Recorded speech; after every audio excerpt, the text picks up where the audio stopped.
Good afternoon, morning, or evening, everybody. This is Trisha Garcia Nelson. And this is Ian Thomas Tafoya. You are listening to Echo Colorado, Colorado's environmental news and to-dos in 15 minutes or less. So today we are talking about financial assurances from oil and gas wells. The state of Colorado requires oil and gas companies to buy something called surety bonds before they start drilling for oil. The company pays a blanket amount of money to cover all the wells they're drilling at the same time. And in Colorado, that's $60,000 for up to 100 wells and $100,000 for any number of wells above that. So the most any company will ever pay is $100,000 to cover all of their wells. The bonds only come into play if the company doesn't meet state mandates and can't be sued for damages. Then the bonding company has to pay the full amount to the state. But newsflash, that isn't very likely to happen, except in cases of bankruptcy, which we've seen a number of small oil and gas companies go bankrupt lately. When the companies go bankrupt, the oil wells they've owned that aren't producing oil and gas anymore are just abandoned. And this is creating even a bigger problem in Colorado. These are called orphan wells, and the state becomes responsible for closing them up, cleaning them up, and making sure that everything is okay after those wells are abandoned. The state gets money from the bond to clean them up, but each well costs over $200,000 to complete the cleanup. At most, the state gets $100,000 for all of the wells under that bond.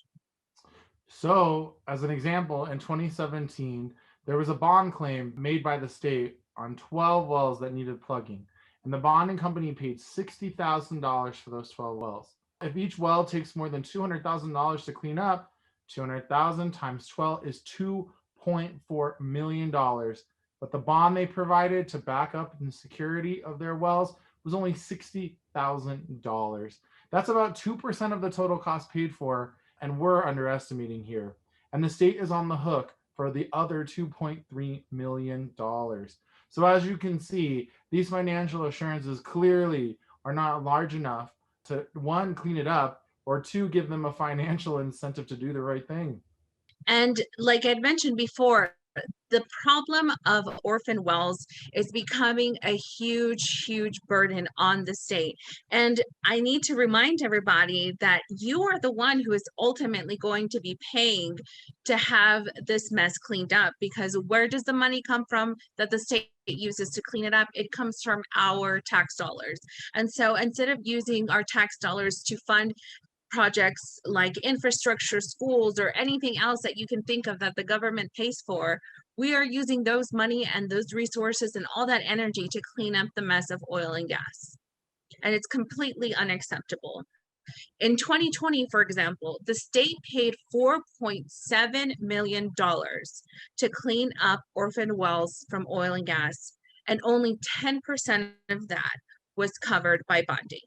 So again, this means that you, the taxpayer, are the one who's picking up the tab. You paid $4.2 million to clean up someone else's mess. Wow, I find that math just to be so staggering, Patricia. And we know that we have strained budgets at every level of government. So it sometimes becomes hard to imagine just how many orphan wells are really out there when the government's only able to do a portion of it with the dollars that are provided to them from the bonds and from whatever budget they can eke out from our balanced budget under Tabor. So what can we do It's about this? Your action today is to contact the Colorado Oil and Gas Conservation Commission, aka the COGCC. Gonna say it again, COGCC, because if you're on the phone with a big time environmentalist or you decide to pop in on some sort of meeting and you hear COGCC, you're gonna remember that it's the Colorado Oil and Gas Conservation Commission, to let them know that you do not think this is okay. They're in the middle of making new regulations about how these bonds will work, and they need to hear from you that this is not okay. You can email, call, post on social media, but they need to hear this message. If you're not sure what to say, here are some talking points. Make sure you click on them. But most importantly, we need polluters to pay up and not leave the taxpayers continually holding the bill, whether it's for dangerous cleaning it up or perhaps people who are accessing healthcare under government needs. This is all a negative externality, a cost that comes along with this dirty industry. Absolutely. I couldn't agree more with everything you just said too. And one thing that I always want to bring up is the importance of speaking out.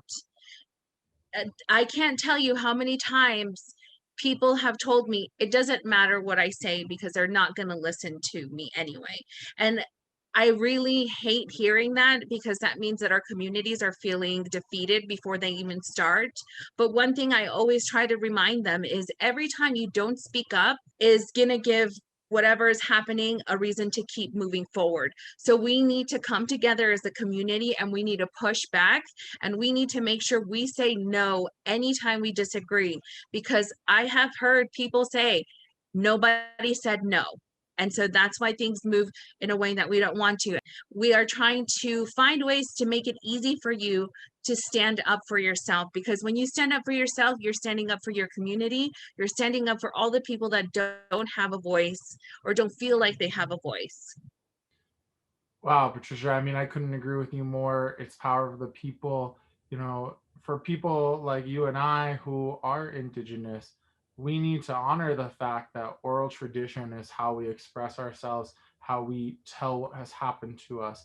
And so, just in respect to our own culture, when we honor oral tradition by using our voices, we are being powerful with our ancestors to say, this is not okay, that this system needs to change. I do want to close by just saying, thank you all for listening. Please know that there are other Echo Colorado episodes that you can go back and listen to, and that we also provide them in Espanol. So we really hope that you can be great supporters of our work by sharing what you're learning and by actually taking the actions.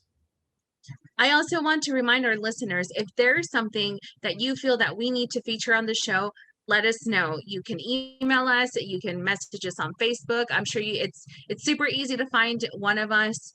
If there's something that we need to talk about, let us know.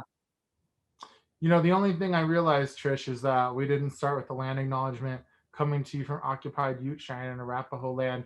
We know that dozens and dozens of tribes pass through and continue to pass through and live in what we call now Colorado. Why?